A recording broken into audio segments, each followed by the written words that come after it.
Donc, bonjour à tous, donc, je suis ravie de vous accueillir à Montlégion pour ce grand rassemblement de la Paysac 2016. Je vais laisser la parole tout d'abord à monsieur Benoît Vallée, professeur Benoît Vallée, donc, qui est le directeur général de la santé, qui donc travaille auprès de madame Touraine. Merci beaucoup madame la présidente. Bonjour à tous. Merci de m'accueillir pour votre deuxième assemblée générale, c'est ça? C'est la quatrième, mais... Quatrième déjà.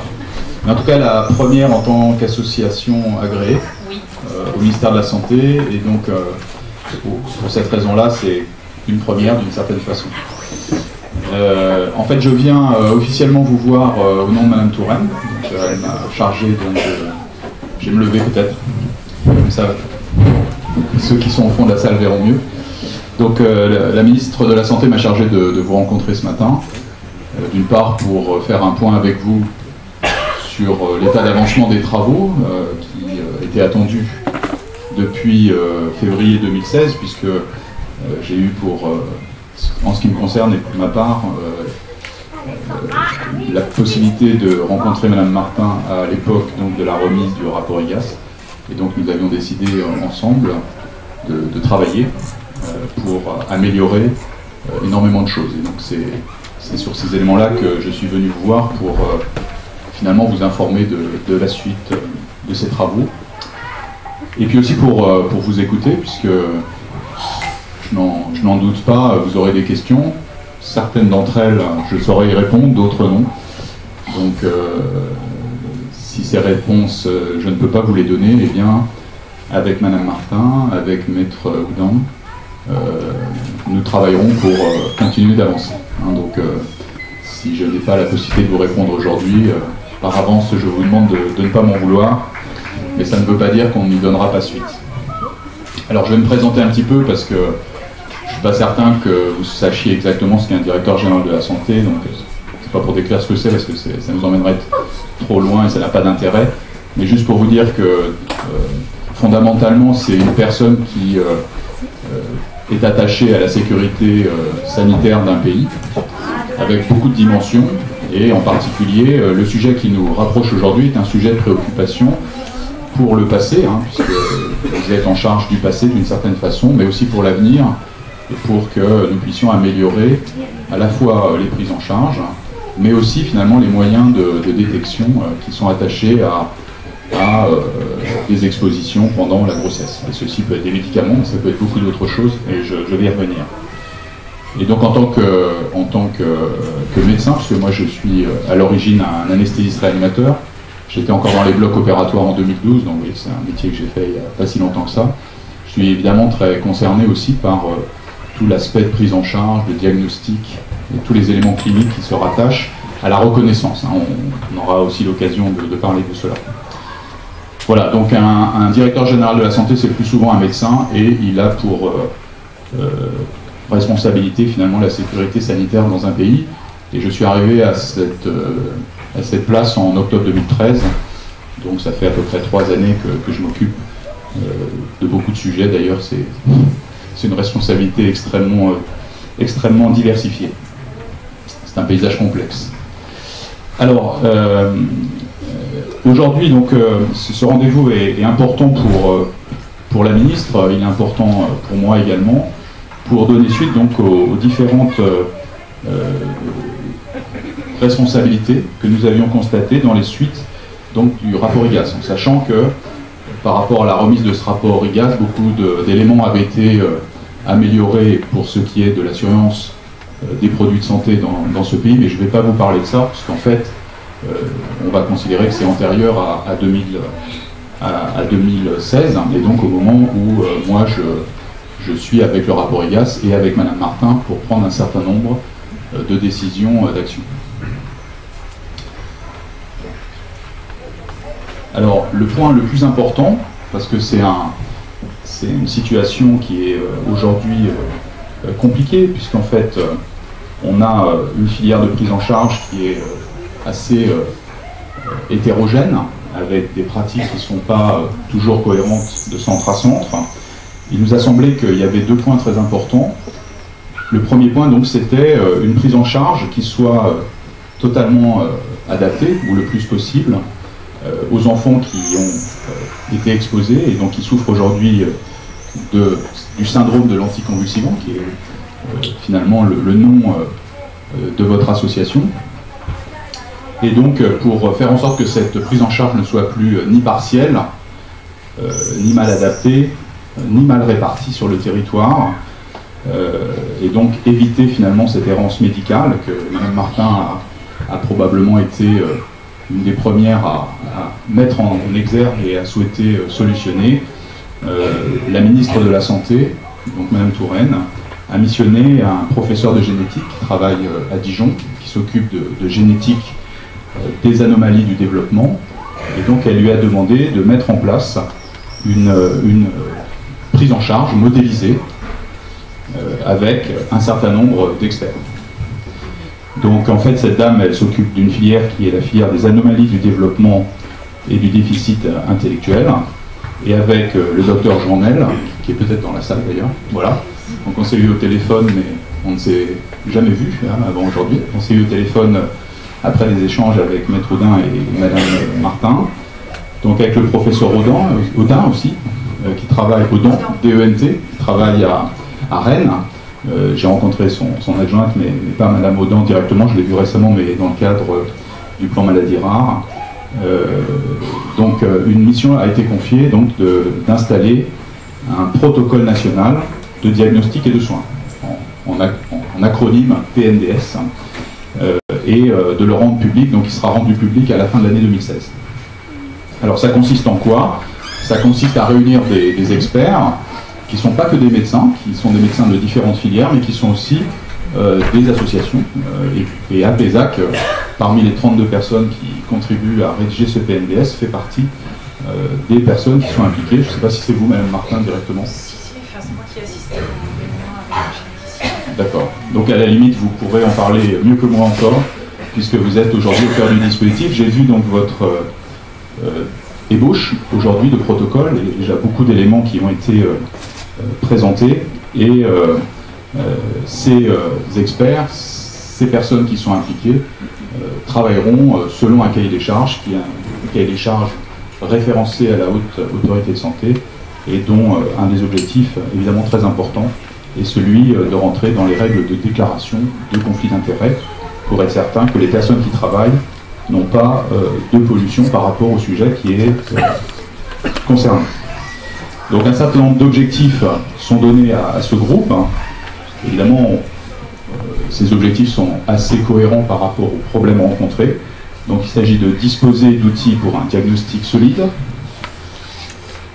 de donner aujourd'hui une lecture clinique cohérente aux atteintes organiques et à leur évolutivité, de discuter les critères de gravité, les associations possibles entre différents traits cliniques, et de donner des références sur les examens proposés. En fait, quand on a un syndrome malformatif ou des anomalies du développement, on recherche des causes, et ces causes, elles ne sont pas univoques. Ça peut être des médicaments, mais ça peut être des produits de l'environnement, ça peut être des causes génétiques, ça peut être énormément ça peut être des virus aussi. On parle beaucoup aujourd'hui, vous le savez, dans le cadre du Zika, donc qui est transporté par les moustiques, on parle beaucoup des anomalies du développement qui sont rattachées, et notamment les microcéphalies cérébrales ou les troubles du développement neuroencéphalique, lorsqu'une mère est exposée pendant sa grossesse à une piqûre du moustique, et donc au fait que le virus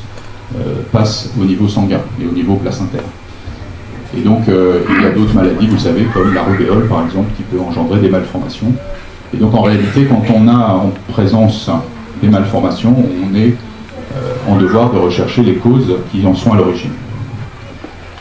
Donc ça donne lieu à des examens, et ces examens sont nombreux, complexes, chers aussi, donc il y a une partie de prise en charge, et ils peuvent, dans différents centres, être appréhendés différemment. Je parle sous le contrôle du docteur Journel, qui m'a expliqué ça très bien.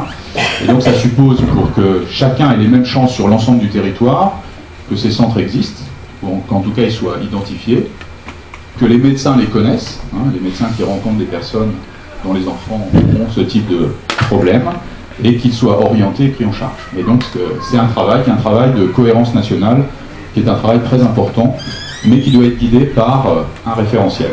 Et donc c'est ce PNDS, donc ce protocole national qui est mis en place à l'heure actuelle par ces médecins experts. Donc dans les autres objectifs, il y a d'accéder très largement à toutes les recherches qui sont en cours, et puis de prévenir évidemment les risques qui sont liés aux antileptiques et aux valproates, mais à d'autres médicaments le cas échéant. Donc il y a un souci effectivement, non seulement d'améliorer l'aspect diagnostic, mais aussi d'améliorer l'aspect prévention. Et donc tous ces points-là sont évidemment tout à fait essentiels pour aller de l'avant d'une manière cohérente sur l'ensemble du territoire. Alors, je disais qu'une partie très importante du plan d'action, c'est évidemment que l'ensemble des professionnels de soins, de santé, sachent que les centres existent, qu'ils se mettent en place et qu'ils pourront y avoir recours et qu'ils soient sensibilisés à la possibilité d'un problème, d'une anomalie dans les suites d'une naissance. Et donc, avec mes services, nous avons préparé la rédaction d'une circulaire, c'est-à-dire qui s'adresse aux autorités territoriales. On y a travaillé avec le docteur Journel dans un premier temps, avec Madame Martin dans un deuxième temps. Je pense qu'elle n'est pas encore tout à fait consolidée, mais on est proche d'une circulaire qui soit intéressante et lisible. Et elle sera ensuite donc adressée aux agences régionales de santé, donc qui en France ont la responsabilité de la déclinaison territoriale des organisations de santé, mais aussi au centre de ressources autisme et au centre de référence des malformations congénitales nationaux. Mais surtout, par le biais des agences régionales de santé, elles s'attacheront à ce que l'ensemble du dispositif, donc les médecins généralistes, les pédiatres, les gynéco-obstétriciens, les sages-femmes, les neurologues, les psychiatres, soient sensibilisés à des enfants qu'ils rencontreraient, qui auraient des symptômes, qui pourraient rentrer dans le cadre de cette prise en charge. Donc c'est un énorme travail de sensibilisation. Si je peux faire une parenthèse, C'est la question donc, que la PESAC demande depuis si longtemps, c'est que dans les CRA, on pose au moment de la diagnostic d'autisme, avez-vous pris un antiépileptique pendant la grossesse? Si oui, lequel? Donc ça c'est une question très simple, mais évidemment l'ensemble des professionnels sont malheureusement pas toujours sensibilisés à des questions aussi simples, et donc c'est un des objectifs de cette circulaire. Et on le voit avec l'intervention de Madame Martin, quelque chose qui est très important dans ce type, mais pas seulement dans ce type de suivi, d'accompagnement, de traitement, c'est l'interaction avec le tissu associatif. Beaucoup de travaux aujourd'hui se font en lien avec les associations. Et si je suis devant vous aujourd'hui, c'est pas un hasard du tout, c'est en dehors du fait que le sujet évidemment est de gravité, c'est aussi parce que c'est une démarche très importante des autorités de santé de travailler aujourd'hui avec les associations. Et donc dans le cadre de la stratégie nationale de santé, la ministre a souhaité un développement important de la démocratie en santé. Ce qui veut dire clairement le fait que les associations rentrent dans des organisations de décision politique publique en santé et qu'elles puissent faire valoir non seulement leurs droits, mais j'allais dire aussi et beaucoup leur connaissance des problèmes qui sont posés et la réalité de terrain. C'est très important que les décideurs ne soient pas déconnectés d'une réalité de terrain et qu'ils puissent, avec les personnes impliquées de première intention, établir des référentiels, des prises en charge, des problématiques de la recherche qui soient directement en lien avec les problèmes réels. Et donc, toute cette démarche avec les associations, quels que soient les sujets, permettent d'avancer de façon beaucoup plus orientée, de façon plus spécifique, et forcément, normalement, donner de meilleurs résultats. C'est un point évidemment tout à fait crucial, à la fois du sujet qui nous préoccupe aujourd'hui ensemble, mais plus généralement des décisions publiques en santé. Donc en fait, cette instruction, elle dit des choses assez simples en réalité. Donc elle demande une attention particulière à tous ces professionnels avec la question proposée de manière simple par Madame Martin, et elle demande que ces professionnels orientent vers les centres qui ont les compétences les enfants dont ils auraient connaissance des problèmes qu'ils rencontreraient ou qu'ils présenteraient, ou des manifestations qu'ils présenteraient. Je ne vous détaille pas l'instruction en tant que telle, mais l'esprit général de cette instruction. Et donc, au-delà donc, de tous ces professionnels, elle associera, comme je l'ai dit, donc, les centres de ressources autisme et les centres de référence.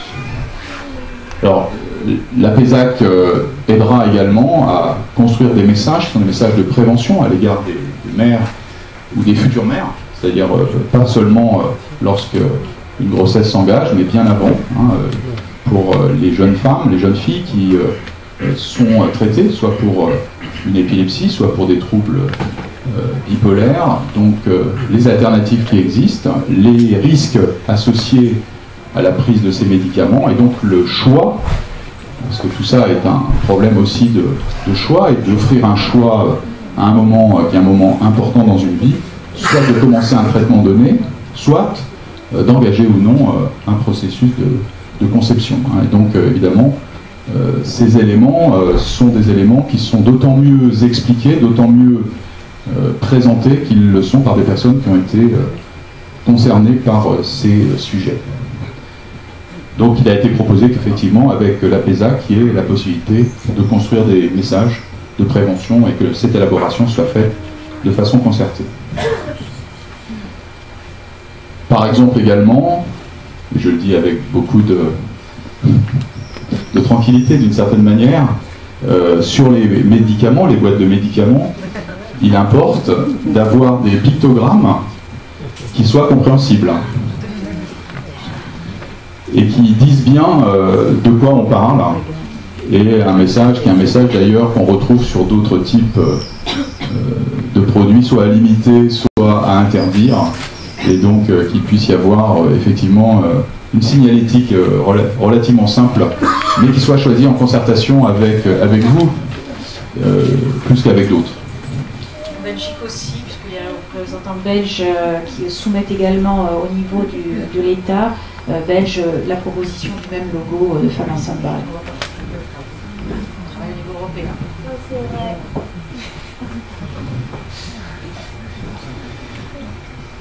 Donc ça, c'est un travail où, à l'évidence, c'est beaucoup plus cohérent de travailler avec les personnes concernées en première intention qu'avec d'autres partenaires, et donc nous y faisons une attention très importante aujourd'hui. Parfois, les routes de l'information sont un peu impénétrables, donc on se retrouve avec des démarches qui ne sont pas forcément exactement celles qu'on pouvait attendre. Alors il y a plusieurs travaux qui sont en cours aussi, et ces travaux sont très importants, avec des méthodes qui sont à prendre en compte, puisqu'en fait ces méthodes peuvent donner des résultats, ou ne pas en donner, ou donner des résultats qui éventuellement seraient soumis à une interprétation prudente. Mais dans ces travaux, il y a aujourd'hui, grâce au fichier de l'assurance maladie, la France dispose, au travers de son système d'assurance maladie, d'un fichier de données qui est un des plus importants d'Europe, et ce fichier de données permet de croiser un certain nombre d'informations. Mais malheureusement, ces fichiers n'ont pas toujours été faits pour avoir le type d'information qui nous intéresserait pour un problème donné. Je vais vous donner un exemple pour que ce que je vous dis n'ait pas l'air totalement fumeux.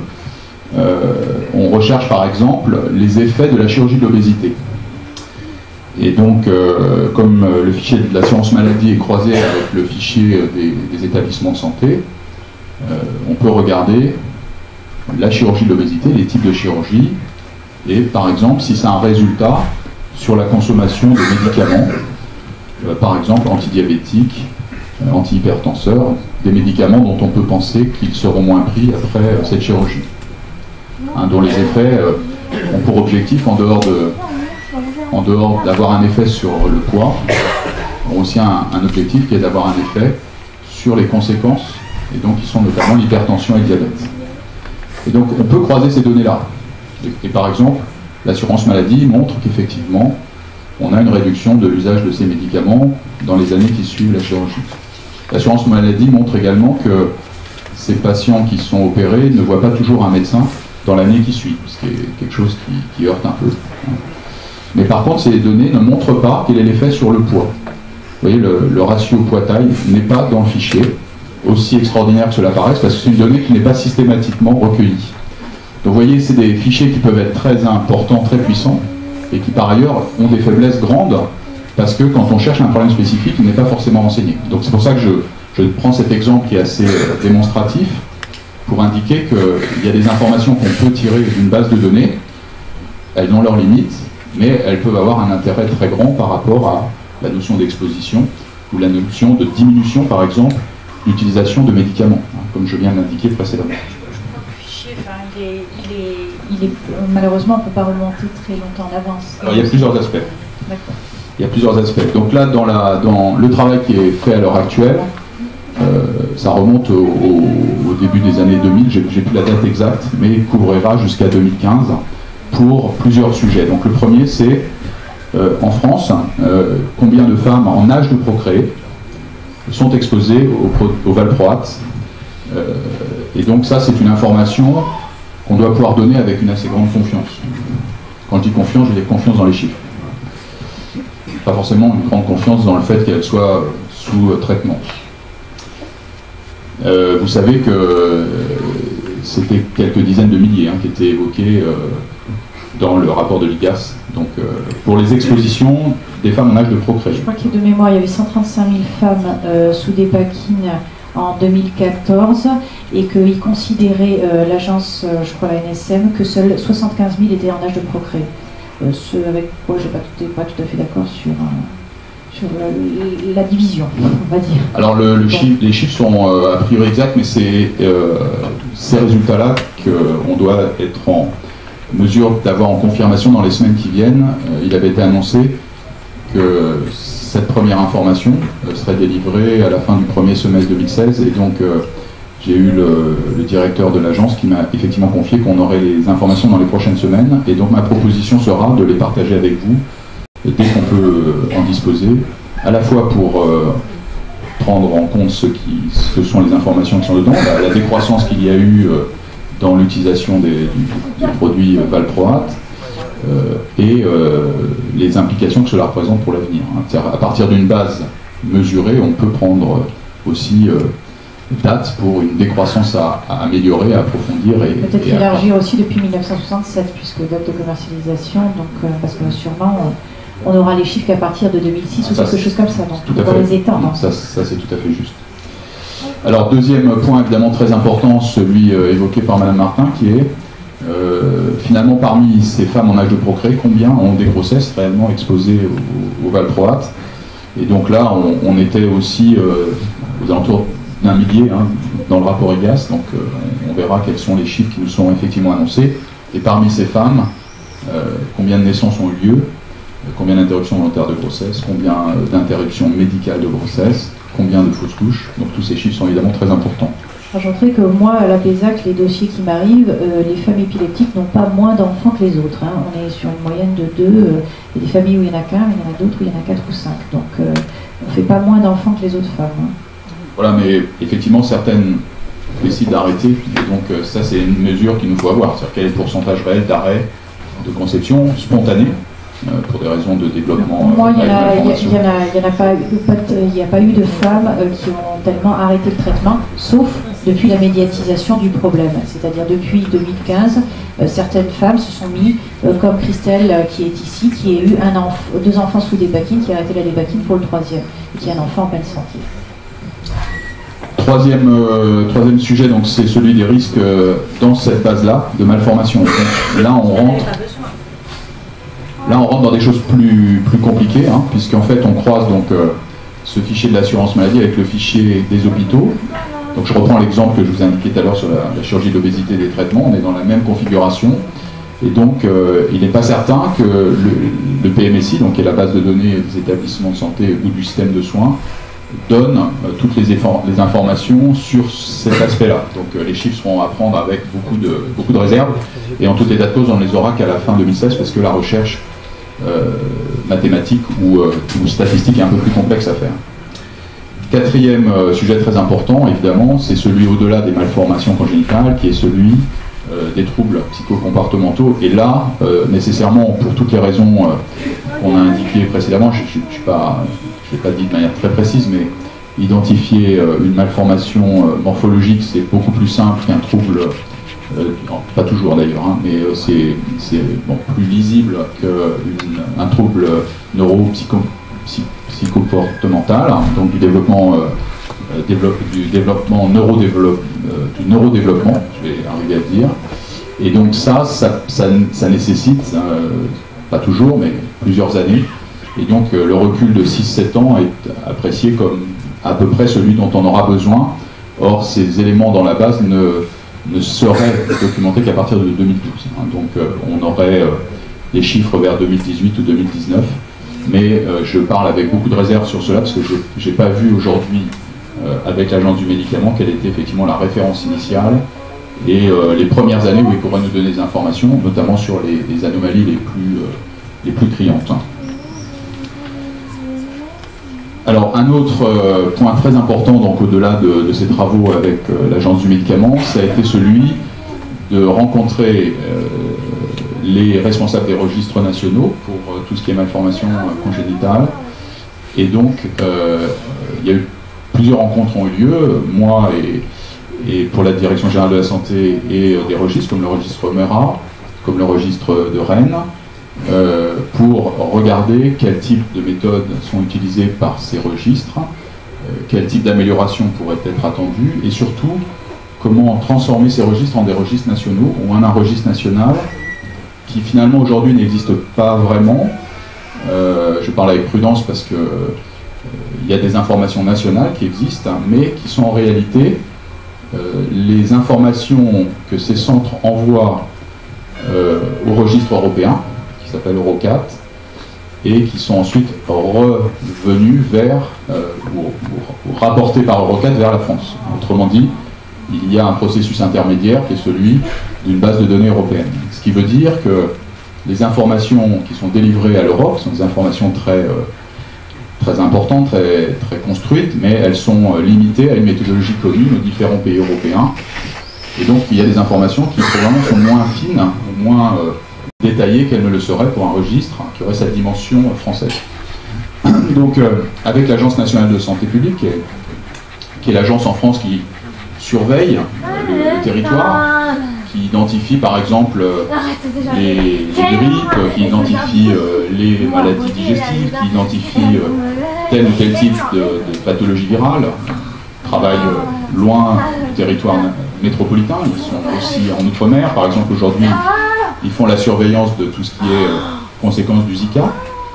Donc cette agence nationale de santé publique a la responsabilité des registres, et donc j'ai rencontré son directeur pour lui demander de passer à un niveau national de ces registres de malformation pour suivre aussi bien les effets de médicaments, mais aussi des effets qui sont des effets extérieurs, comme les conditions environnementales, les conditions liées à des pathologies virales et d'autres, pour avoir une méthode commune nationale, que tous les registres travaillent de la même façon, et qui donne des informations, que ce soit des informations dans des départements où aujourd'hui elles ne seraient pas accessibles.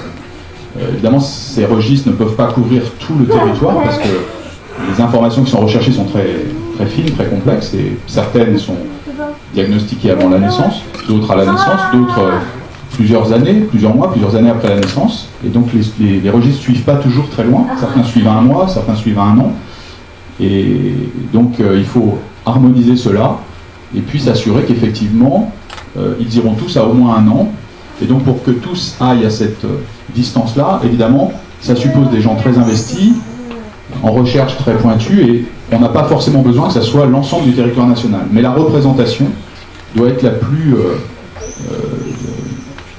cohérente possible, et que les problématiques qu'on puisse se poser, donc on parle de médicaments, mais je reviens sur les conditions environnementales, on parle beaucoup de l'influence des pesticides ou de différents types de produits. Eh bien, il faut s'assurer que les régions qui utilisent beaucoup ces produits, par exemple, soient bien concernées par le registre en question. Donc ça suppose une vue très claire de ce qu'on attend d'un type de registre, à la fois pour qu'il soit très détaillé, donc très puissant dans ses résultats, mais aussi suffisamment représentatif en surface pour que ceci ait du sens. Donc c'est un travail très important. Il sera présenté au comité stratégique des registres que je préside avec le directeur général de la recherche et de l'innovation au mois d'octobre, après avoir établi un projet de cahier des charges national pour que les registres travaillent de la même façon. Et certaines cohortes qui sont importantes, la cohorte de Toulouse, qui s'appelle Ephéméris, pourrait aussi nous rejoindre. Elle s'est beaucoup intéressée aux aspects de médicaments pendant la grossesse, donc ils ont un savoir-faire qui est vraiment très précieux de ce point de vue-là. Parce que parmi l'assistance, il y a aussi des phétopathies à la carbamazépine, donc en Tegretol, il y a des lamictales. Donc moi c'est vrai qu'à la PESAC, ce qui nous intéresse vraiment, c'est les phétopathies aux antiépileptiques, principalement. Évidemment, et donc ça suppose aussi une méthode très spécifique pour bien enregistrer tous les médicaments qui sont pris pendant une grossesse. Et Toulouse donne des résultats là-dessus qui sont très impressionnants, sur finalement la très haute proportion de femmes qui prennent des médicaments pendant la grossesse. Alors beaucoup de médicaments qui sont considérés comme sans risque, mais voilà, il y a beaucoup de choses qui sont prises et on n'en connaît pas forcément bien le résultat. Et par exemple, l'Éphéméris a une base qui est moins bien documentée sur les malformations. Et donc, vous voyez, les données ne se croisent pas très bien. Donc, c'est tout ça qu'il nous faut homogénéiser. Et donc, c'est un travail important dans lequel nous nous sommes engagés, avec une date butoir donc, qui est octobre, et donc une référence aussi qu'on souhaite donner pour ces départements de manière exhaustive sur les naissances, assez proche d'un registre des naissances qu'on trouve dans d'autres pays, au moins pour ces départements-là. Alors, évidemment, ces éléments sont dans les possibilités à la fois du ministère de la Santé et du ministère de la Recherche et de l'Innovation, enfin de l'enseignement supérieur, comme je l'ai indiqué. Voilà pour des points qui étaient des points très importants. D'autres sont en route aussi au niveau du ministère de la Santé, comme un portail des vigilances, c'est-à-dire déclaration d'événements. Ça nous concerne peut-être moins directement maintenant, mais ça veut dire qu'à côté des professionnels de santé, les usagers pourront déclarer ce qu'ils observent comme anomalie, soit à la prise d'un médicament, soit à l'exposition d'éléments extérieurs, tout ce qu'ils pourront signaler comme étant finalement un événement non courant dans la vie personnelle.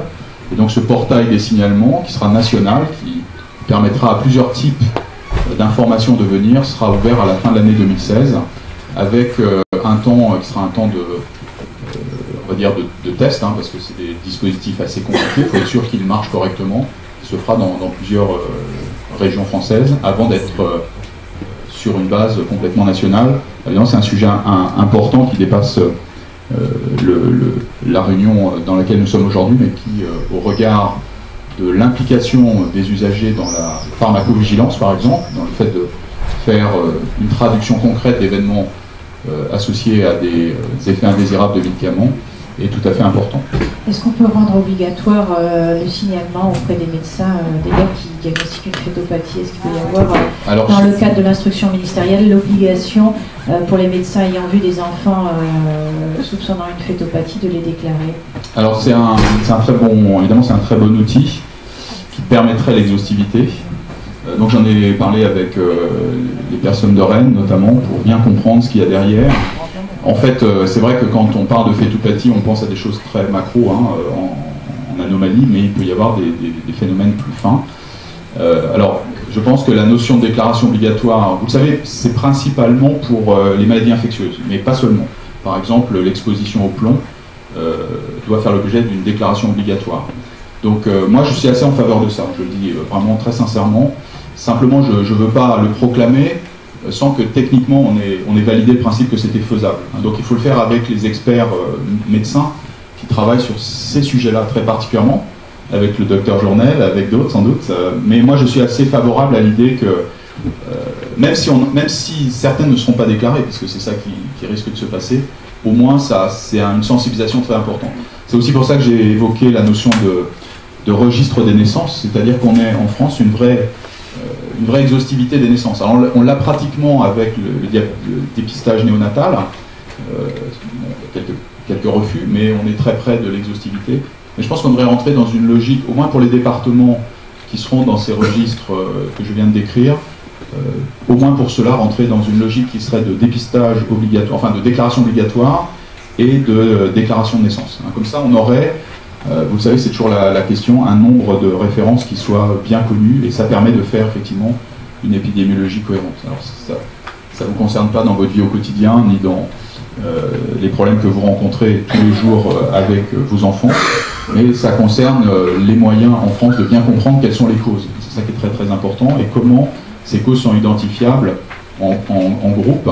Par exemple, s'il y a dans une région d'exploitation agricole ce qu'on appelle un cluster, un groupe de cas, on peut répertorier le fait que par rapport à ce qu'on observe traditionnellement ou usuellement sur l'ensemble du territoire, il y a là une anomalie en fréquence, en épidémiologie. Trop de cas tout d'un coup. Et donc pour faire ça, il faut avoir une référence annuelle du nombre total des naissances, de ce qu'on voit comme anomalie normalement, et là, on a un décalage par rapport à ce qui est usuellement observé. Et donc c'est très important de consolider ces chiffres. Oui, mais pour la débâquine, il n'y a pas de... Nous, à la PESAC, on a observé qu'il n'y a pas d'irrégularité sur le territoire, c'est-à-dire que tous les territoires sont touchés, on ne peut pas dire qu'une région plutôt qu'une autre a été plus épargnée parce qu'il y a eu une meilleure information. De manière globale, sur tout le territoire, il y a un nombre de victimes à peu près similaire. Donc nous, enfin, en tout cas, on ne rentrera pas dans cette logique-là, ça m'étonnerait beaucoup que vous trouviez des chiffres qui puissent être parlants. Non, mais là, c'est pour expliquer pourquoi cette épidémiologie est importante. Je suis désolé de parler un peu technique, mais c'est important pour comprendre ce que nous surveillons. Et effectivement, pour les médicaments, malheureusement, c'est souvent homogène. Encore qu'on aurait pu imaginer que dans certaines régions, l'information aurait été mieux administrée, etc. Mais c'est souvent homogène, malheureusement. Par contre, pour les raisons environnementales que j'expliquais, là, il peut y avoir des différences très importantes de site à site. Voilà, c'est pour cette raison-là que je prends un peu de temps pour expliquer. Alors, quelques éléments complémentaires. Pour terminer sur ces références, ces travaux d'accompagnement pour le dépistage et pour connaître, le référentiel HAS pour les alternatives des traitements mérite sans doute, enfin quand je dis sans doute c'est un euphémisme, une révision. Et donc on encouragera, il n'est pas très ancien, c'est de décembre 2015, mais il est critiqué et donc il méritera d'être revisité avec la nouvelle présidente de la Haute Autorité de Santé. Donc c'est un point sur lequel évidemment nous engageons également, sous réserve que la HAS... Je traduis, tous les antiépileptiques sont tératogènes. Or aujourd'hui la HAS a produit un document qui donne des alternatives à la débâquine, c'est-à-dire on peut prendre un autre médicament tel que, bon, je les cite les plus connus, Lamictal ou Keppra. Or quand on regarde la notice du Keppra, le producteur qui est UCB dit ne pas prescrire pendant la grossesse. Et l'agence de santé dit prenez-le en remplacement de la débâquine. Et l'HAS, il a été produit par les deux, l'HAS ANSM. Voilà. Donc c'est là où il y a une incohérence entre le producteur et l'agence de santé. Voilà, bon, donc ça c'est des points très importants évidemment, et je pense aussi là, mais enfin, moi, vous savez que la HAS est une autorité indépendante, mais le fait de travailler avec l'association me semble vraiment indispensable. En tout cas, on pourra le recommander. Enfin, étant terminé, donc il y a aussi une notion d'indemnisation qui est prise en compte par le ministère, avec une mission qui a été confiée à 2 magistrats qui sont à même de pouvoir faire des propositions prochainement. Et donc j'en ai parlé avec Maître Oudin en venant ici. Je vais demander de les revoir pour savoir où en est leur mission et savoir à quel moment ils nous proposeront un mécanisme qui est soit un mécanisme d'indemnisation par le laboratoire ou les laboratoires, ou par un financement d'État, ou les deux. Donc il y a là tout un travail qui est en cours et sur lequel j'ai aujourd'hui, quand je vous parle, moins d'informations à vous donner. Voilà un peu un tour des différents sujets qu'on avait évoqués dans les suites du mois de février 2016. Je ne prétends pas d'ailleurs avoir couvert tous les sujets, peut-être que et Madame Martin et vous-même allez avoir des questions sur ces points-là. Voilà, en tout cas, je vous remercie pour votre écoute et je suis à votre disposition pour vous répondre.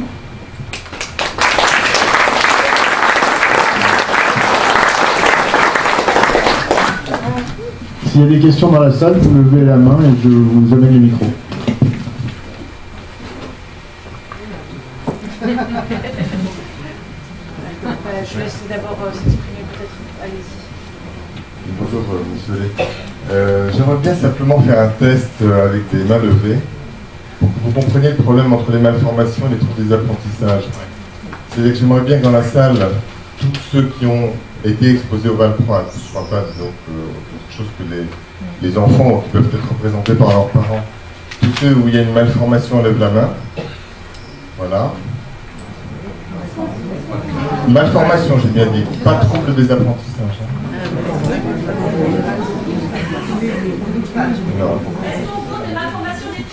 Non, pas les petites malformations, les hyperlaxités, tout ça on compte pas. Les hypospadias, les craniosténoses, les malformations cardiaques, rénales. Et maintenant, que tous ceux qui ont des enfants qui ont des troubles des apprentissages lèvent la main. Voilà. C'est-à-dire que le problème, c'est que tous ceux qui ont des troubles neurocomportementaux, ben, ça ne se retrouve pas dans les régions. C'est zéro pour les régions. Oui, mais on a levé la main deux fois. Non, mais ce que je veux dire, c'est que c'est ça le problème épidémiologique de base. On repère les troubles de type malformatif, on ne repère pas avant quelques années, et on n'a pas de politique systématique organisée de dépistage de ces troubles, même si l'éducation nationale en France a bien progressé dans le domaine. Donc pour moi, c'est le problème des registres. C'est pour ça que je suis bien plus favorable d'abord à un registre des grossesses de femmes épileptiques. En général, il y en a qui ne sont pas traités, et ça vaut aussi le coup de s'y intéresser, pour avoir quelque chose qui nous permette, peut-être que c'est dans 20 ans, mais ça n'a aucune importance, de mieux travailler, plus que des registres des malformations qui ne remplaceront pas non plus l'enregistrement de ces situations de troubles des apprentissages, parce qu'elles ne sont pas connues, pas dépistables à la naissance, et que ça pose un vrai problème. Donc le problème, c'est que j'accepte qu'on aille dans le sens que vous dites, mais on va rater encore, comme on l'a fait jusqu'à présent, la majorité des cas.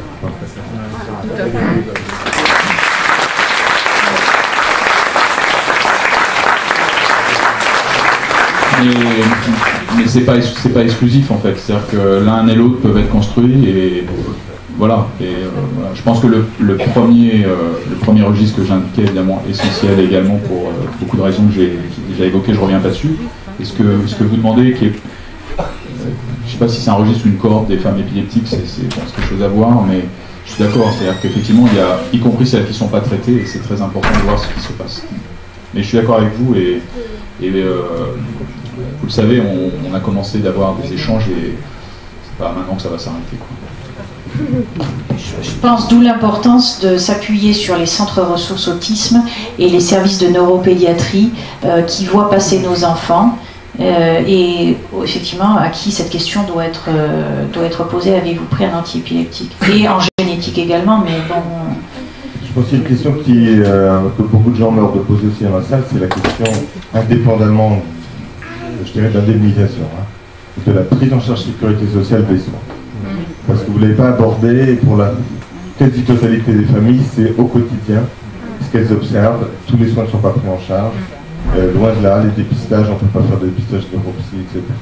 Donc c'est quelque chose que je dirais dans le PNDS, mais malheureusement, il faut le...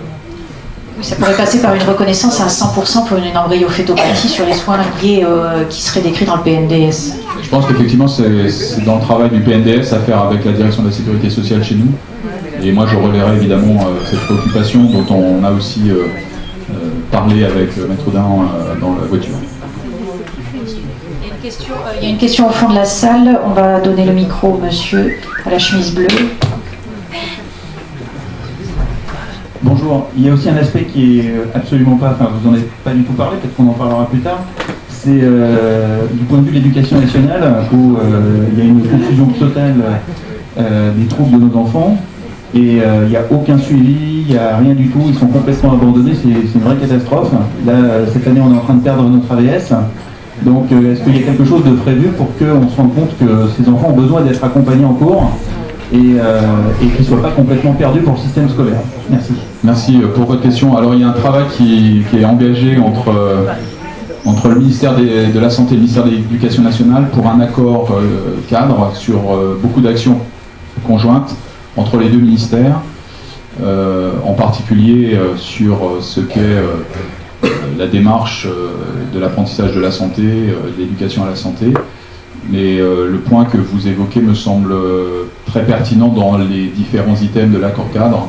Je ne suis pas certain qu'aujourd'hui il ait été identifié, donc merci pour votre intervention. Cet accord cadre doit être signé, il est annoncé entre septembre et octobre, et les équipes travaillent dessus. Je fais d'ailleurs un point sur ce sujet lundi, en particulier parce que c'est un travail qui est suivi par l'Organisation mondiale de la santé, qui est celui des secteurs qui travaillent ensemble pour la santé. Parce que on le pressent régulièrement, la santé ne peut pas être uniquement l'affaire du secteur santé. Et là, ce que vous dites est tout à fait emblématique, donc je le reporterai pour cet accord cadre, si ce n'était pas déjà engagé.